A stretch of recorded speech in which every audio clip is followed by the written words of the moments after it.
continue, continuing significance of the Chinese exclusion laws, which were first enacted in 1882.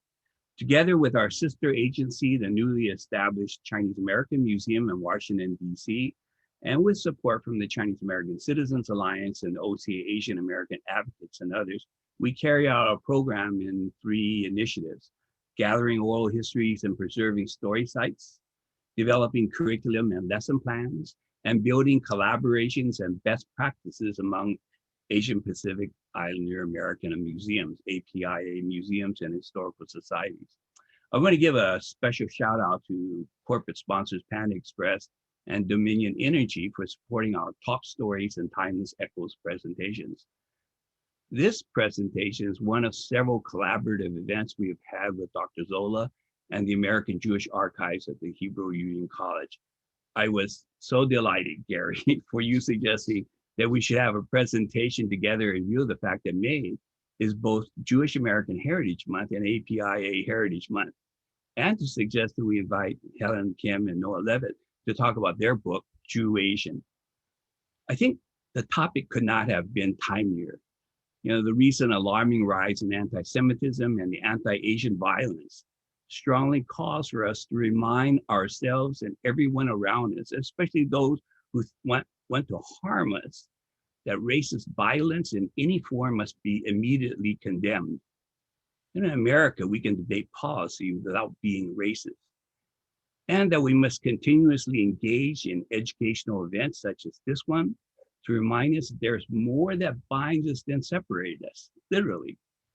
And in our celebrations and studies that explore and proclaim our unique identities and our community pride, we also must remember we subscribe to universal American ideals that have to be defended and done together. We can't slip in this effort.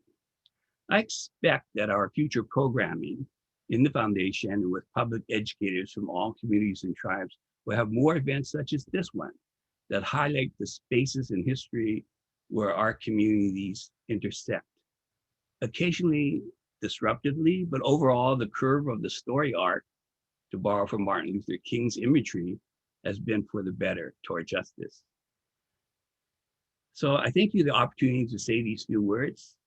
And Gary, I want to pass back to you. Well, before you do, will you tell us, I wanted you to introduce, if you don't mind, Yilin for us, so that, because Yilin is going to be really moderating the questions after our presentation. Absolutely, Yilin is a wonderful person. She ran for a local office here in DC, so very community activist, very articulate person who was a I don't have all the facts in front of me, Yilin, so I'll do it. But she was a Fulbright scholar in Beijing. He works in community health issues, and she's been our moderator and our face for almost all our talk stories now, and I see going forward doing many more things on the public relations front. I think you will really enjoy Yilin. She's articulate. She's going to be watching your messages, and I would encourage you. In our talk story events, we really encourage people to use the chat function to talk among yourselves, give a shout out to a friend that you might see in the collective, and then also just to exchange ideas. And from that, Gary and Yilin are going to be drawing out questions that are going to be fed also into our question answer period. So I encourage you to do that. And Yilin is very perceptive in using that function. Well, great. Yilin, I'm looking forward to your moderating the discussion after our presentation. Now, thank you, Ted, so much. And before I introduce our panelists and our distinguished scholars for this afternoon, I just want to say a word or two again about some technical matters. First of all, I think we have it set so that you'll see mostly the speaker or speakers, but you can change that setting on your own computer if you prefer. Also, it is true that the chat feature is on, and it is also true that only the panelists, the ones that here are together, are going to see those comments, unfortunately. But fortunately, Yilin and Lisa Frankel will be gathering the questions and harvesting them, and we'll try to pose them, as many as we can, and share the comments. Some of you may notice that we have turned on the closed captioning for our webinar. So if you need that, you can turn that on, I believe. And at least that was our hope. And if you don't want it, you can turn it off. And at the conclusion of this webinar, there will be a few brief announcements, so don't jump off prematurely. Okay, now, without any further ado, I want to turn to our program. It is my pleasure and privilege to introduce Professor Helen K. Kim and Mr. Noah Leavitt, who are the authors of the fascinating volume, which I actually have read and assigned to a student this summer, JewAsian. Dr. Kim has assumed the position of Associate Dean for Faculty Development at Whitman College in Walla Walla, Washington on July 15, 2019. Prior to her appointment, Dr. Kim served as Interim Vice President for Diversity and Inclusion, and she is currently a Professor of Sociology and Director of Encounters, Whitman's first-year experience there at the college. Her scholarship focuses on race and American Judaism in contemporary era, and she has been profiled. Her work has been at the New York Times and NPR and the Huffington Post. Now, Dr. Kim's co-author, and in case you have not yet guessed, also her husband is Mr. Noah Leavitt, who's also affiliated with Whitman College. Mr. Leavitt has taught sociology and general studies and has also been a longtime member of the administration at Whitman College and one of the school's pre-law advisors. Their book, which I'll tell you more about after the program, JewAsian, is a qualitative examination of the intersection of race and religion and ethnicity in the increasing number of households that are Jewish American and Asian American. And I urged the authors to, though the book goes on to, it touches upon many topics, I urge them, to reflect upon a little of the writings that they did explaining the history of the Jewish community and the Asian community in the United States, and also to talk about some of their findings regarding identity, particularly with regard to millennials and multiple identity issues. And finally, maybe to touch a little bit upon, which is not really a topic of their book, but is an important topic for us today, the issues that Ted has brought to our attention, that is the rising anti-Asian and anti-Jewish issues in the United States of America. So Dr. Kim, Mr. Leavitt, thank you so much for being with us. The floor is yours. Thank you so much, Dr. Zola, for that really lovely introduction. Noah and I are really excited to spend some time with you and the rest of the audience over the course of this next hour, and we want to extend our gratitude to Ted and Yilin and Lisa, who we can't see, and to just say, in terms of the co-sponsors and co-hosts, this is, as Noah and I were looking at the visuals, it's the most number of partners and the most, I would say, diverse set of co-hosts and co-sponsors that we've had the opportunity to benefit from in terms of an invitation. So thank you to everybody for making this happen. You're very welcome. Yeah. So Noah and I are going to do three things, as Dr. Zola said. We're going to talk a little bit about some of the historical connections between the American Jewish community and the Asian American community, to sort of lay out and recall a history that we don't want to be forgotten, because it certainly influences not only how Noah and I think about our book, but also in terms of what is going on in the world today. We're going to talk a little bit about some of the findings in our book, JewAsian.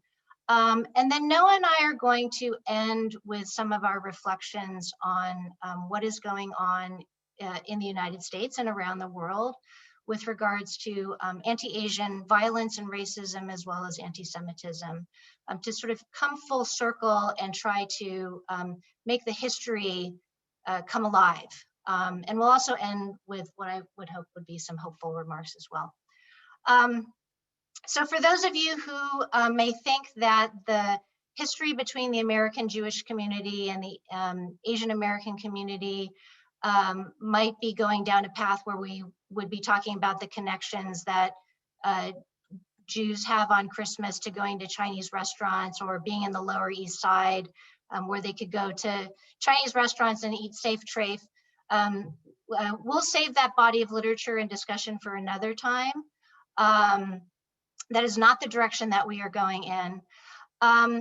The history that we really want to underscore is one that is about who it is that Asian Americans and Jewish Americans are in the popular American discourse, particularly around what it means to be American, what it means to be an assimilated American. And that's really two sides of a coin, on which one side is the perpetual foreigner side, and the other side is the model minority side. So with regards to the first side, the perpetual foreigner side, going way, way, way back in the history of the United States, particularly in the 19th century, where basically the United States sort of didn't know what to do with Asians, and particularly the Chinese, as well as Jews, because according to the black-white binary, Asians and Jews didn't really fit. And so if you were a white Anglo-Saxon Protestant heterosexual male, that was a status along racial, religious, gender, and sexuality lines where you had access to resources and power. And so what that resulted in with regards to this interesting historical connection between American Jews and Asian Americans was that in the popular discourse and imagination, Asians, and particularly Chinese at the time, and Jews were outside of that black-white binary, and they were seen as these perpetual foreigners. We were regarded as oftentimes greedy, oftentimes money hungry, painted in sort of very animalistic ways. If you do a very cursory Google search and you look at anti-Asian imagery in the 1800s, or anti-Semitic imagery in the 1800s, you'll see a lot of similarities in terms of how Asians and Jews were portrayed as either rats or snakes, or these sort of exaggerated features that really struck of a sense of dehumanization, and this idea of always being a foreigner. What's interesting in terms of reflecting on what is going on today is that those old racist tropes, those anti-Semitic tropes, never go away. They just sort of take on a new flavor. So I just want to sort of remind us that what we're seeing today certainly has a history that has not gone away. The other side of, I would say, the connections between Asian Americans as well as American Jews, in terms of the other side of the coin, is this idea of the model minority. And the model minority was really an idea that came to fruition in part because a sociologist by the name of William Peterson, who was at the University of California at Berkeley in the 60s, wrote a very, what became a very popular piece that was called Success Story Japanese American Style. And this came out in 1966 in the New York Times. I'm going to read you a little bit of this piece to kind of bring the history alive. So William Peterson says, asked which of the country's ethnic minorities has been subjected to the most discrimination and the worst injustices, very few persons would even think of answering the Japanese Americans. Yet, if the question refers to persons alive today, that may well be the correct reply. Like the Negroes, the Japanese have been the object of color prejudice. When new opportunities, even equal opportunities, are opened up, the minority's reaction to them is likely to be negative, either self-defeating apathy or hatred so all-consuming as to be self-destructed. For the well-meaning programs and countless scholarly studies now focused on the Negro, we barely know how to repair the damage that the slave traders started. The history of Japanese Americans, however, challenges every such generalization about ethnic minorities.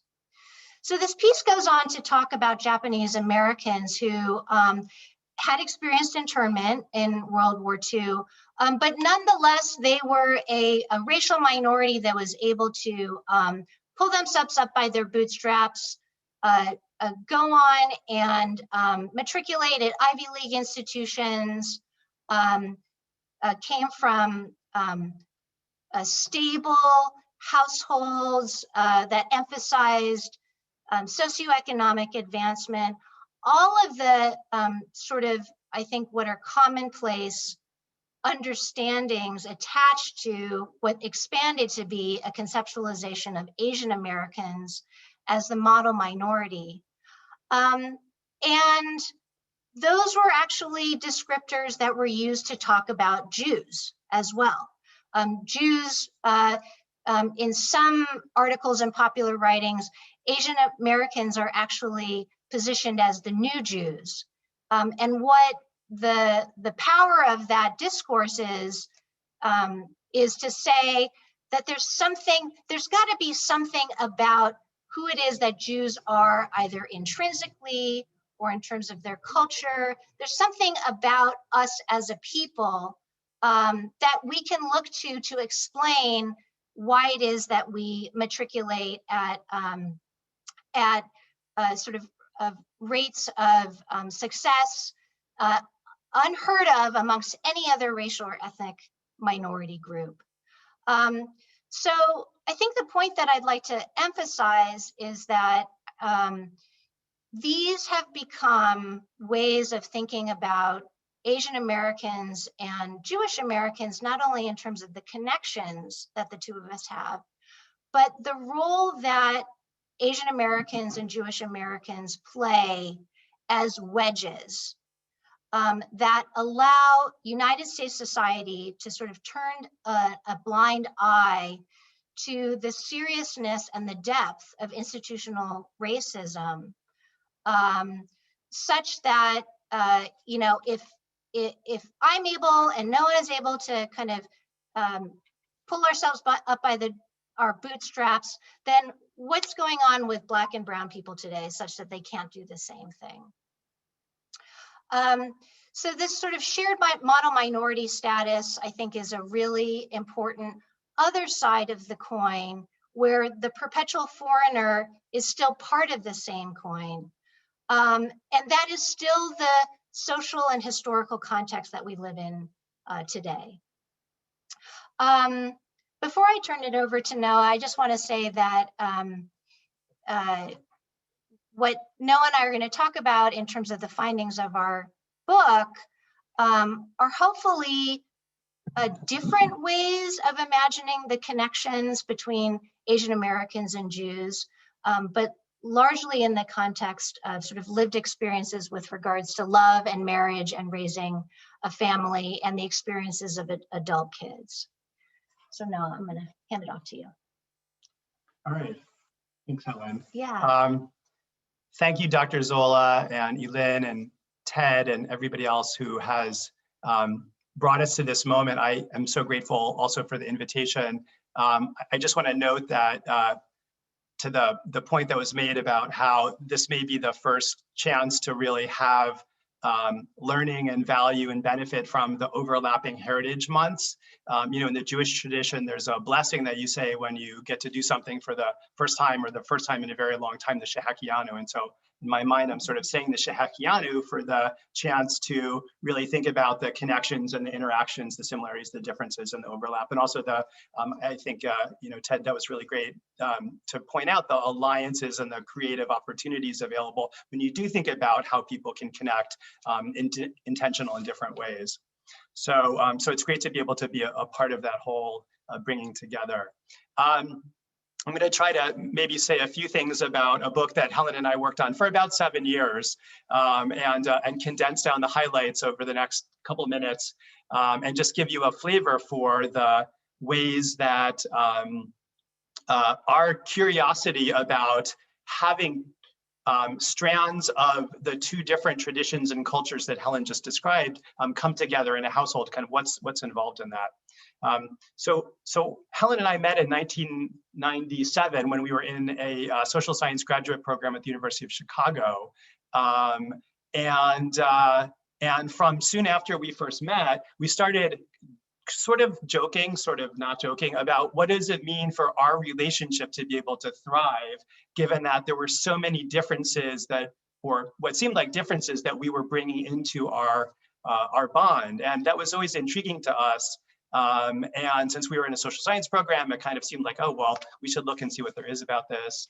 Lo and behold, after 6 or 7 years of kind of saying the same thing over and over, we decided to throw ourselves at a couple different projects to try to look at what happens when households that combine Asian and Asian American and Jewish American backgrounds come together. So we did this in a couple steps. The first thing we did was we asked ourselves, what are couples that combine Asian backgrounds, Jewish backgrounds? What's going on there? And so we had the good fortune to work with a research operation in the Bay Area, the Institute for Community and Jewish Research, led by the Tobins, Dr. Gary Tobin and his wife Diane Tobin, who helped us over about a year put out some questions to households that combined Asian and Jewish backgrounds to see if they'd be willing to share a little bit about what their life experience was like. So we spent about a year receiving interest, and after hearing from about 250 some households, we decided to really get to know 34 of those households and spend a couple years interviewing folks in the Bay Area and LA and on the East Coast, New York, Philadelphia, and we wound up being able to be invited into the lives of very complex households, but we got to learn a few things. And so one of the, and I think this goes to the very early point about where those overlap. So one of the ways that couples discuss their connection was through having value systems that they saw as being aligned, coming from their Jewish background, coming from their Asian American background. They individually listed hard work and respect for family and learning and being persistent and gritty and being deferential to traditions as coming from both of their traditions. And even though their traditions and backgrounds did that in slightly different kinds of ways, they saw the allegiances and alliances and similarities to an extent that really brought them together in very, very powerful ways, even though on the face of their relationship, they seemed so different, but inside the relationship, because of what they were bringing, they saw the connections rather than the differences. And so that was really intriguing to us because I think we had been operating on this idea of like, oh, there's nothing in common here, when in fact, those couples saw almost everything in common. Not that they were the same, but there were so many commonalities. So the second thing that seems relevant to our discussion today is that in the couples where there was this combination of Jewish background, whether it's religious Judaism or not religious Judaism, just cultural Judaism, and Asian backgrounds, we saw the production of Jewish religious practice in a very strong way that, again, we weren't really expecting it. And it was quite different from what we were expecting, which was either which is what we had seen in a lot of the literature on Jewish studies at the time, kind of a reduction or a dilution of Jewish practice, or sort of a mixing together of Judaism with other kinds of either religions or belief systems, what some people call syncretism. But we saw neither of those things happen. We saw the couples working together to create Jewish households, and Jewish households where it wasn't just, I feel Jewish and I'm, again, to Helen's point about the food, I'm kind of eating Jewish food, but, Shabbat services and membership in synagogues and household practices and holiday observances and so many other markers of what does it mean to be a practicing Jewish household. And so, so these Jewish Asian households saw themselves as being so interwoven and also so able to create Judaism and to want to also, I guess, pass on to their kids in households where there were children or where there was the expectation of children in the future, having children who identified as Jewish in a Jewish household. So, when we research, we always kind of think we know what we're going to find. But in this situation, we were basically wrong on both counts from where we started to where we wound up. So that was our chance to understand the couples. And then, do you want to talk about some of the kids? Okay, so part two of the project. So part two of the project was, and the question is always, well, so what about the kids? Just to be crystal clear about something, we did interview kids, adult kids of intermarriages where one partner is racially and or ethnically Asian of any religious or cultural background, and the other partner is Jewish of any racial background. And the thing that I want to be clear about is that we did not interview kids of the couples we talked to. This was a separate set of largely millennial children, grown children who were the offspring of couples like the ones that Noah and I interviewed in the first part of our study. So it was interesting. What was really interesting and I think timely for us in terms of our discussions with the adult kids is that when we were doing these, having these conversations with these adult kids, these are individuals who grew up in a time where they, because of changes that started in the 2000 census, were able to think of themselves in ways that sort of expanded our traditional notions of racial identity. So the 2000 census was the first time that people could select one or more race as they were filling out their racial categories. So this group of adult kids, we asked them a whole host of questions around identity, really first and foremost saw themselves as multiracial individuals. So that sort of looked like, I'm Jewish and Asian, I'm white and Asian, I'm mixed race, I'm biracial. There are lots of different ways in which they used language to sort of code and think about themselves as very much multiracial people. And having that sense of multiracial identity, I think, made them feel unique, but also made them feel as though they got to be sort of part of a variety of different racial and other types of circles where they can either be insiders or outsiders looking in. So that's one, I think, important aspect of how it is that these adult children really saw themselves. They really saw themselves as multiracial first and foremost. Secondarily, and I would say relatedly, these were children who really saw themselves as definitely Jewish. So they were often children who grew up in homes that were very similar to the ones that Noah described in terms of level of cultural and religious practice that happened on a consistent basis. They had a really strong sense of Jewish identity that was pretty unwavering when we talked to them. I would say secondarily, if we think of identity along a spectrum, their sense of Jewish identity was very strong. Their sense of Asian identity was strong, but it was not as strong as their sense of Jewish identity.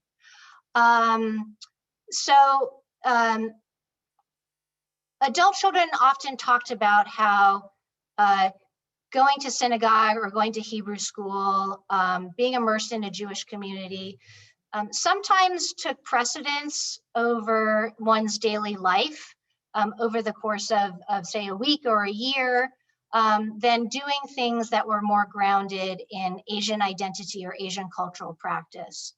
Having said that, I would say, Noah and I would say that for the adult kids, they very strongly identified as both Jewish and just a slight bit below as Asian.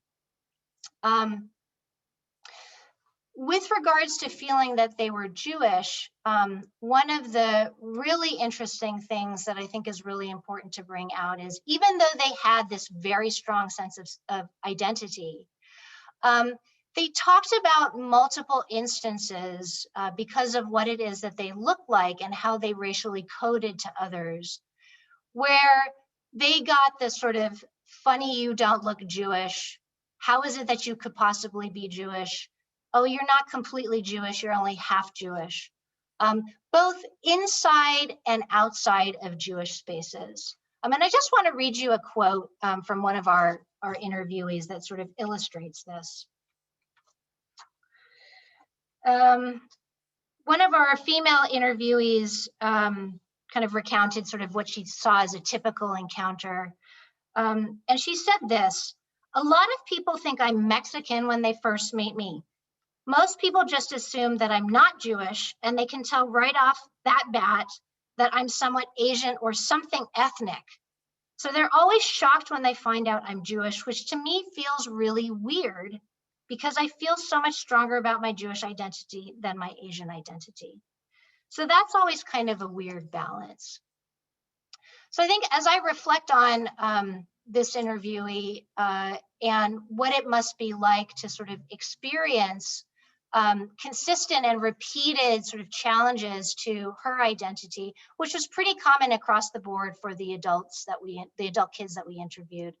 Noah and I were very curious. Well, what do you do with those kinds of comments? How does that influence your choices with regards to how it is that you want to be in particular kinds of spaces?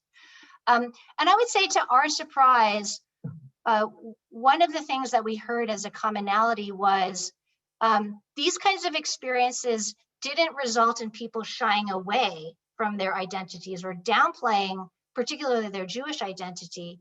It actually sort of made them want to, as one interviewee put it, I feel like I have to be more Jewish. So this idea of feeling confident and knowing that one could definitively and sort of very assuredly assert oneself as Jewish, even in spite of what were clearly sort of constant and consistent challenges to one's identity. So I'd say that that was sort of a really interesting and surprising finding with regards to the millennials that we interviewed. Noah, do you want to kind of turn to, yeah, go ahead. Okay, so moving into part 3 of our 3-part sequence here, and then we'll open it up. So I guess thinking about kind of the context that Helen laid out, thinking about this research and just some of the surprises, and obviously we encourage everybody to read the book, and it's a great book and 7 years in the making, and thank you University of Nebraska Press for helping it come to fruition. I mean, I think we can all understand how incredibly intense and exhausting and also filled with energy this last month has been. I mean, if we think about, the last month of Asian American, Asian Pacific Islander Heritage Month and Jewish American Heritage Month as being the worst violence toward both of those sets of peoples in this country in decades, that yesterday was, of course, the 1-year memorial of George Floyd's murder in Minnesota. And then we have an incredible advocacy, and here's where I think the energy opportunity is, the incredible advocacy that led so many people from both of the communities, the Asian and Asian American community, first and foremost, the Jewish American community, so many supporters and allies to push Congress to pass legislation to address the worries about hatred that we're seeing in our country, to get the federal government to step in more, which is needed. Those understandings of those alliances, unfortunately, coming out of so much strife and violence and conflict and discord and hurt, you know, it's this amazing moment to think about what are the ways that communities that maybe don't know very much about each other or have certain preconceptions about one another can either challenge those or open those up or break those down and realize, you know, as was said at the very beginning of our event today, you know, there's so much in common once we get to know each other. And there's so much that is able to be done by leveraging different kinds of expertise and strengths and networks, power, to address the challenges that our society has right now. And so I think I just wanted to offer a little bit of a story about a chance that I had earlier on in my career to be involved in a Jewish space where I was helping a Jewish community create connections with non-Jewish communities in Chicago, with Latinx communities, with Asian American communities, African American communities, to do public policy advocacy work at the local, state, and national level on issues that were affecting all of our community members and congregation members and neighbors and friends through the Jewish Council on Urban Affairs. And that was an organization that was set up by a rabbi, Rabbi Robert Marks, who of blessed memory passed away earlier this year, who, going back to what Helen was saying at the beginning of our session, understanding some of the realities about being in the middle, you know, Jewish and Asian people being in that space in between Black people and white people and having this different kind of identity, not really included, but sort of pulled into different spheres, understood that there were some opportunities for advocacy. And so Rabbi Marks developed this theory called interstitiality, where he saw Jews being able to not be victimized by being in the middle, but by seeing what can be done by being in a space where you have connections to both, you know, power above and below you, and being able to operate in both of those spheres to make positive changes for communities, you know, throughout the city of Chicago. And so I raised that today because Rabbi Marks approached his work kind of through this theoretical and historical lens, but also in a very practical boots on the ground standpoint to change public policies and to create laws or to work against laws that were either bringing people together or creating divisiveness in his city. And that seems like so much what 2021 offers us right now, is to think about how when we do have that chance to learn more about people from different backgrounds, whatever it may be, not just Jews and Asians, but from so many different backgrounds that make up our country, there's almost always that ability to find a way to do work together for the benefit and the shared interest of not just our two groups, but so many other groups as well. And I think that American society has been given that chance to really experiment and understand that now in a way that we haven't for a very long time. And as I said, unfortunately, it comes out of so much pain and hatred and violence. But you know, we also see so many people really stepping in and trying things they haven't done, and meeting their neighbors, and you know, getting in touch with their elected officials, you know, doing research in archives to understand the histories of like what really has been our story or has been the story of the people that we're getting to know.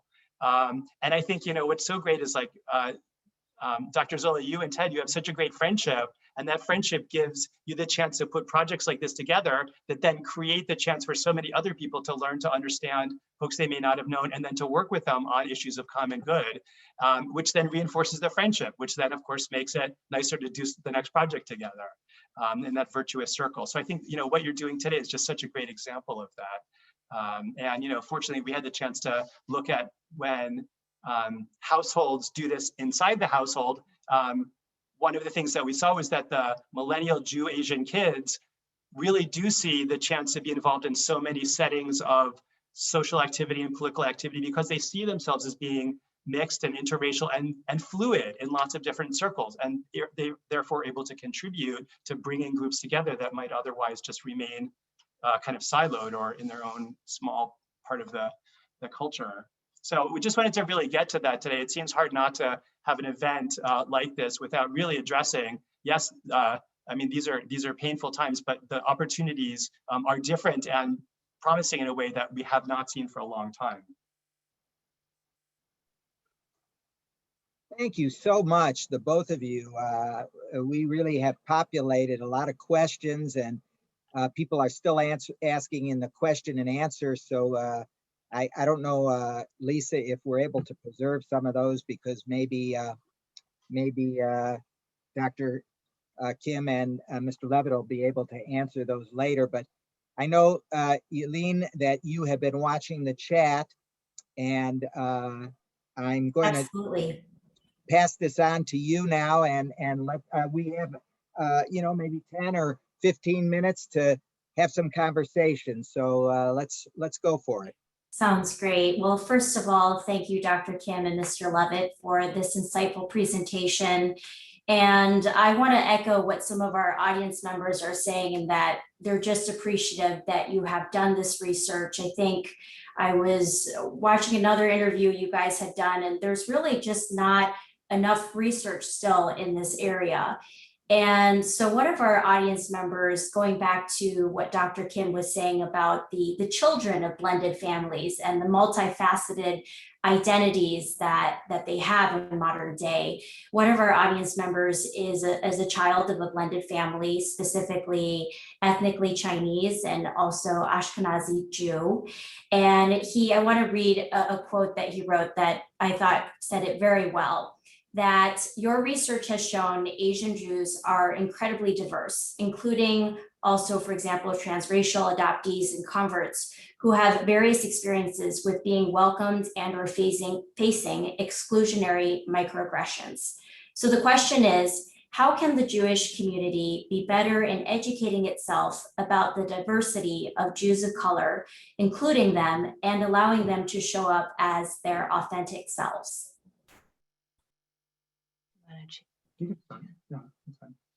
First of all, thank you for that question. As I was hearing that question being read, one of the things that I went to was when Noah and I first had this idea way back in, I don't know, in the early 2000s. We really went digging for information, for statistics, for demographics with regards to what it is that the American Jewish population looks like according to race. And we dug and we dug and we dug, and we talked to Brandeis, we talked to the University of Connecticut. We even went all the way up to the URJ. I was 10 months pregnant, and we decided to go to New York. I don't even remember why we decided to go to New York. But we went up to the headquarters of the URJ and asked them, do you keep congregational membership data on race? You keep membership on intermarriage, and we're really interested in understanding what it is that those intermarriages look like according to race.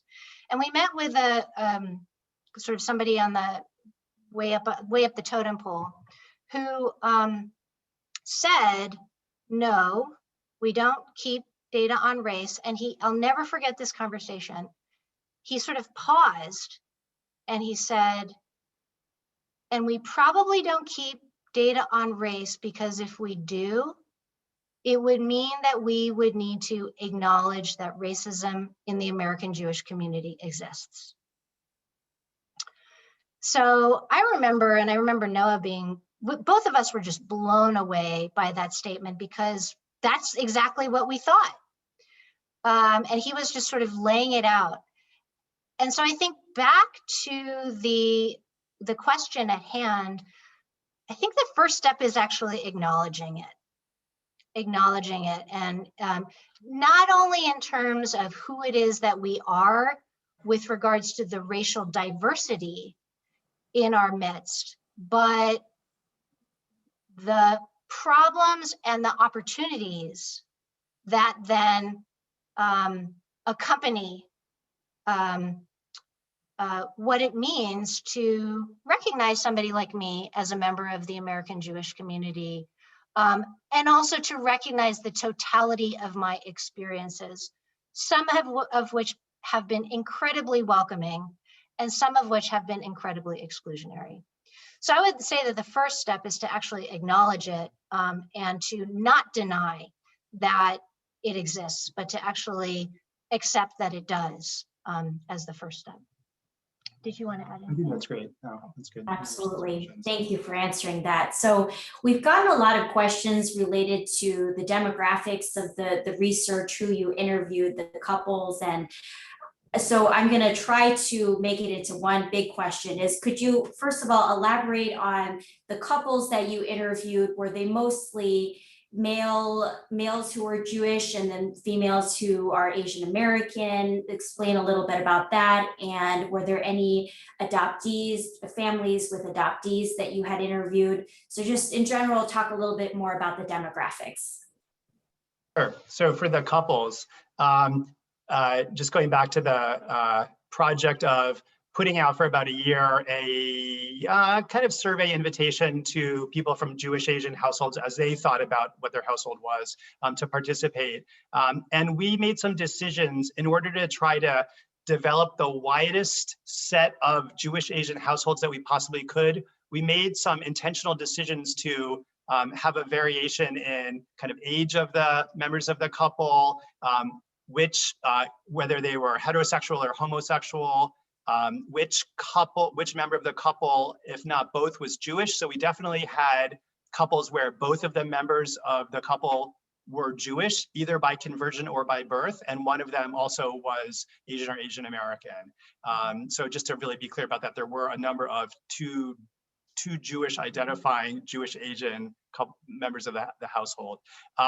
There were from the Asian backgrounds, lots of different backgrounds. I think we had 7 or 8 different parts of Asia, of the Asian continent, represented in terms of how people saw their heritages. Some families had children, some families didn't have children. Again, geographical spread. So we made some decisions to try to really look at how to understand as broadly as we could, what does it mean to have a household that identifies in this kind of way. That's a great question in terms of like the gender balance. I think probably in popular media, Helen and I, white Ashkenazi guy, Asian American woman, that's out there, but what we received was not that overwhelmingly. We saw a very gender balance, which member of the couple was Asian or Asian American, which one was Jewish, or were they both Jewish? So we didn't really see something that confirmed the kind of popular cultural stereotype from the families that wanted to talk more about their own experiences and their relationship. So that's a great question. And I guess the other thing that sometimes we think about a lot is that we didn't really see a lot of 2 religion households, so Judaism and another strong religion being practiced by the other person. And so we're not really sure whether those kinds of couples exist, or whether what we saw really is indicative of all of the households that would be considered a Jewish Asian household, whether those just don't get formed if there is another very strong religion being practiced by the couple. But we didn't hear that. So it's just interesting to notice that. Yeah, thank you for that. And so did the interviews go into the second generation, where the children of blended families, their families, was that part of the research also? So in terms of the couples, we definitely, if the second generation is meant to speak to the Asian partner, we definitely had Asian partners in our sample who were first generation, so immigrants from Asian countries, on down to second generation, so individuals who were born in the United States, as well as third generation Asian Americans. I don't think we had any 4th generation Asian Americans. So first through third in terms of the Asian partner.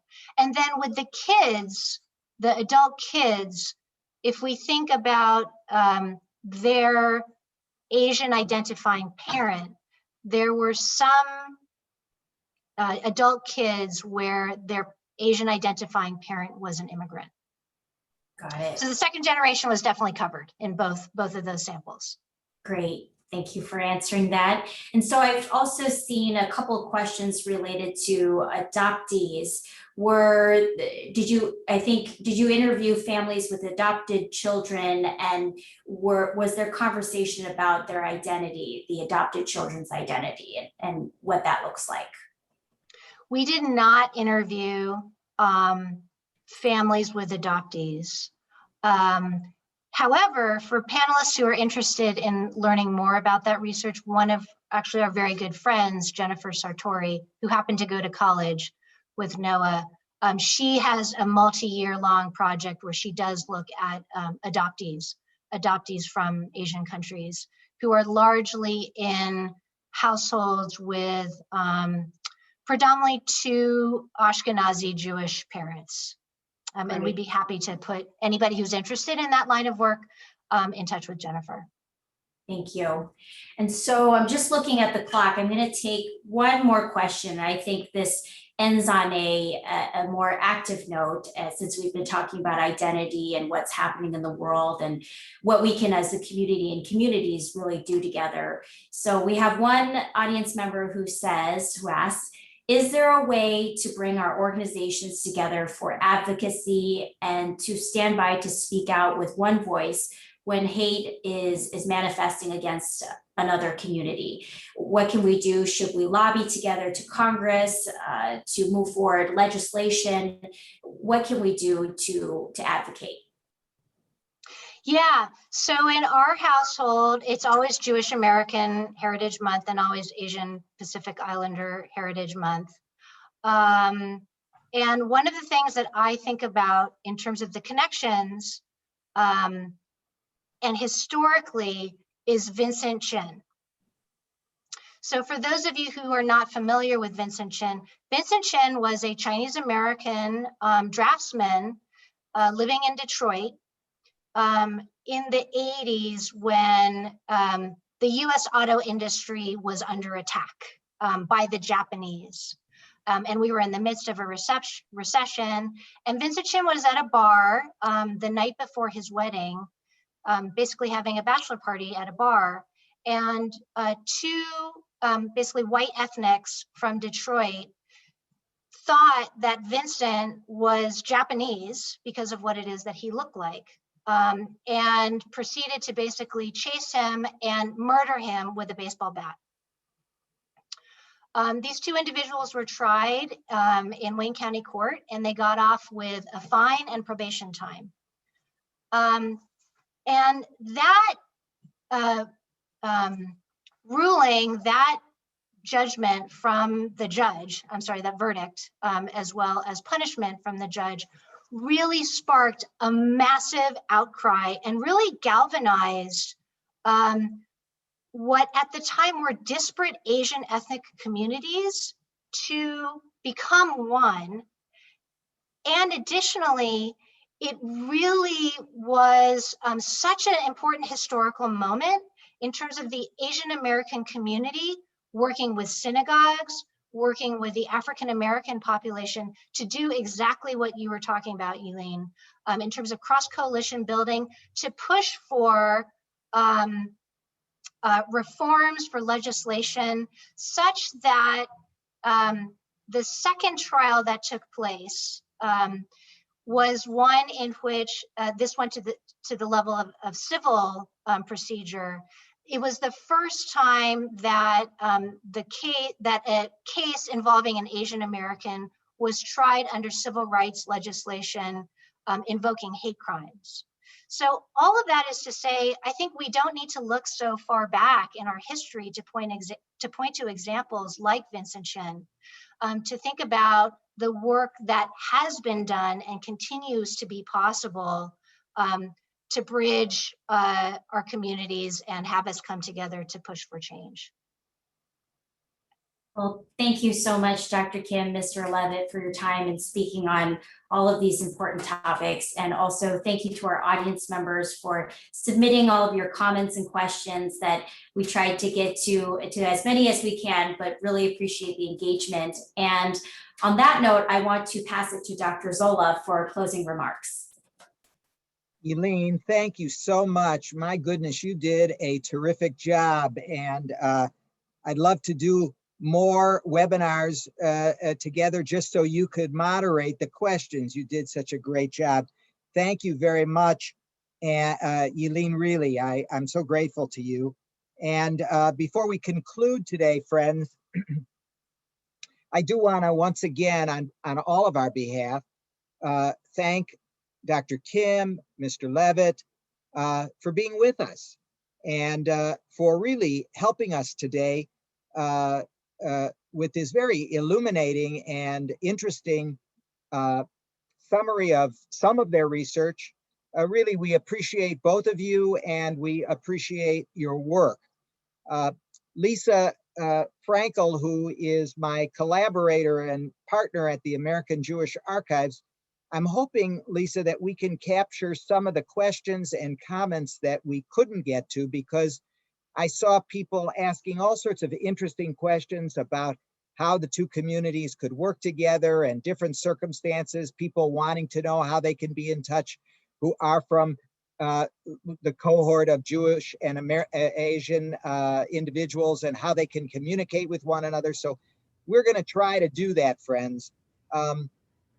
Finally, as you see on your screen, here is a little advertisement on Dr. Kim and Mr. Leavitt's book. You can see that it's published by the University of Nebraska Press. I put the URL up here for you so that you can just click on that URL or just take it down, you know, University of Nebraska Press, and order the book. And Dr. Kim and Mr. Leavitt have been so nice. They indicated that they would try to work on personalizing the copy if you contact them by email, which we will also provide in our follow-up email. I do want to extend a special thanks to all of you who are still listening for electing to participate in this specific educational offering on Jewish American Heritage Month and Asian American Pacific Islander Heritage Month. We're all suffering from Zoom overload, even though we're starting to come out. And I really appreciate your making time to be with us today. Now, finally, I want to again salute and thank our partners. This is important. We can't say this enough. First of all, to our co-sponsoring partners, the 1882 Foundation. Ted, thanks so much. I'm so grateful to you for your support and friendship. To the Chinese American Museum in DC, thank you very much. I appreciate you both co-sponsoring this event. And to our partner agencies, the Jewish Community Relations Council of Cincinnati, the Capital Jewish Museum in DC, the Midwest USA Chinese Chamber of Commerce, the Chinese American Citizens Alliance, and the OCA Asian American Advocates DC chapter, thank you. And last, but certainly not least, my personal gratitude, all of our gratitude, goes to the remarkable, amazing staff and administration of the American Jewish Archives, and in particular, someone who is visual to us today, right now, but has done so much work on these webinars, and that's Miss Lisa Frankel, whose contributions to the AJA for the past 2 decades defy enumeration. Now, friends, please remember to visit the AJA, and you can do so by seeing now here our brand new website. We just rehauled it, so you'll want to visit. It's really very wonderful, and get to know all the things we offer.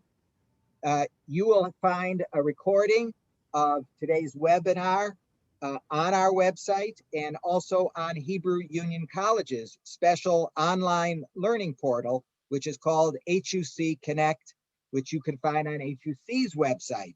So it's going to be available in many places.